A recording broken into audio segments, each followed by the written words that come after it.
দেশ বিদেশে ভ্রমণে যান প্রায়ই। হ্যাঁ? এই যে কিছুক্ষণ আগে গল্প শুনছিলাম আন্টিকে নিয়ে ঘুরে আসছেন।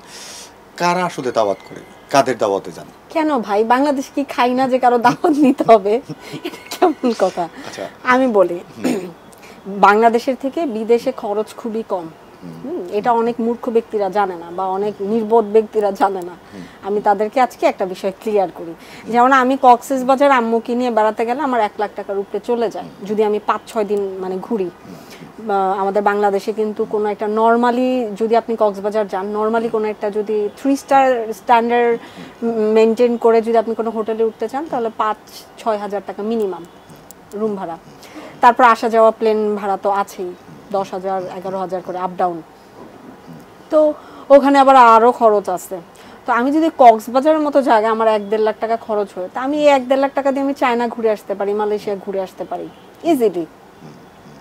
ওখানে গেলেই যে আমার লাখ লাখ টাকা লাগবে তা কিন্তু না। এটা অনেক নির্বোধরা জানে না, যারা আসলে ভ্রমণ করে না তারা জানে না। সো তাদের উদ্দেশ্যে আমি বলি আপনারা যদি ভ্রমণ করতে চান তাহলে অবশ্যই আমার সাথে পরামর্শ নিতে পারেন। আর উল্টাপাল্টা কথা না বলে নিজেরা ভ্রমণ করে আমি মনে করি যে নিজেরাই জানতে পারবেন যে আসলে বাইরে ঘোরাফেরাটা খুব বেশি টাকার বিষয় না। আর কারো দাওয়াত খেতে হবে কেন? নিজের বাড়িতে তো খাওয়া দাওয়া আমরা করি, এমন না যে না খেয়ে থাকি। Okay fine. এরপরেও আমার একটা প্রশ্ন এদিকে থেকে যায়, মানে আমার একটা কৌতূহল জানার। সেটা হচ্ছে যে এই যে নামি দামি হোটেলে থাকা বা ভালো পশ একটা হোটেলে থাকা, হ্যাঁ? তারপরে বিভিন্ন সময় ছবির আপলোড দেওয়া। তো ক্যাপশনে কারো ছবিটা কে তুলে দিল? মানে আমার প্রশ্নটা যে থেকে যে এই ছবিটা আসলে কে তুলে দিল? আচ্ছা। ছবিগুলো কে তুলে দেয়? আচ্ছা, আমি এইটাও ক্লিয়ার করে দিচ্ছি কারণ আমি চাই আমি নিজে ক্লিয়ার এবং আমার প্রত্যেকটা বিষয় ক্লিয়ার থাকুক।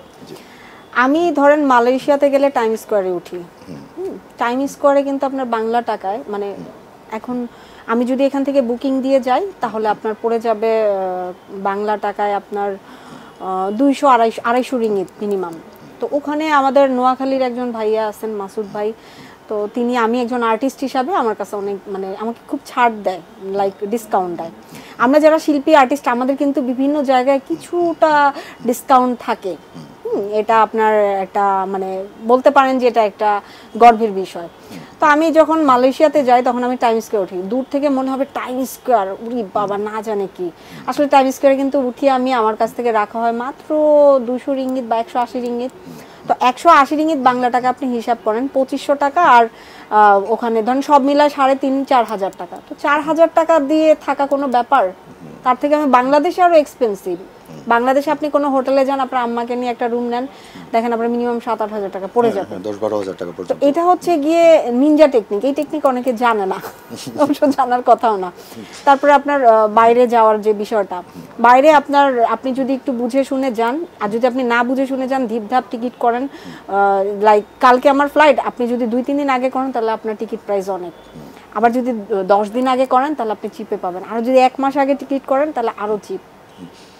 আমি যা বলি সত্যিটা বলি, কারণ আমার না শো আপ করার কোনো কিছু না। আমি 40 লাখ টাকার ঘড়িও পরি না, 50 লাখ টাকার ড্রেসও পরি না। সো আমি যা বলছি সত্যিটাই বলছি যে খুব বেশি টাকা। ছবিটা কে তুলে দেয়? আচ্ছা, আমার ছবি কে তুলে দেয়? আপনি বাইরে গেলে আপনি যদি ধরেন ছবি তুলতে চান, আপনার ওখানে ওয়েটার থাকে বা আশেপাশে যেই থাকুক, আপনি কাউকে বললে আপনাকে কিন্তু ছবিটা তুলে দিবে। আর ওখানে গেলে আপনার কোনো না কোনো ফ্রেন্ড সার্কেল বা কোনো, যেমন আমার কাজিন থাকে বাইরে, তারপর ওখানে আমার অনেক ফ্রেন্ড সার্কেল আছে। যেহেতু আমি মালয়েশিয়াতে 15 বার গিয়েছি, সো 15 বার একটা জায়গায় গেলে সেখানে তো মানে পুরা মানে গোটা মালয়েশিয়াটাই কিন্তু এখন বলতে গেলে আমারই, চেনা জানা, আমাকে দেখলে সবাই করে। তো এই ছবি তোলাটা কোনো বিষয় না। যেমন আমি অস্ট্রেলিয়াতে গিয়ে ছবি তুলতে পারি নাই খুব বেশি, কারণ ওখানে আপনার অনেকেই ভাষা বুঝে না, অনেকেই খুব ব্যস্ত থাকে। তো কিন্তু কাউকে বললে ছবি তুলে দেয়, এটার জন্য খুব আলাদা কোনো কাউকে লাগে না। আমি যখন বাসায় থাকি আমি সেলফি স্ট্যান্ড মুডে রেখে আমি কিন্তু ছবি তুলতেছি।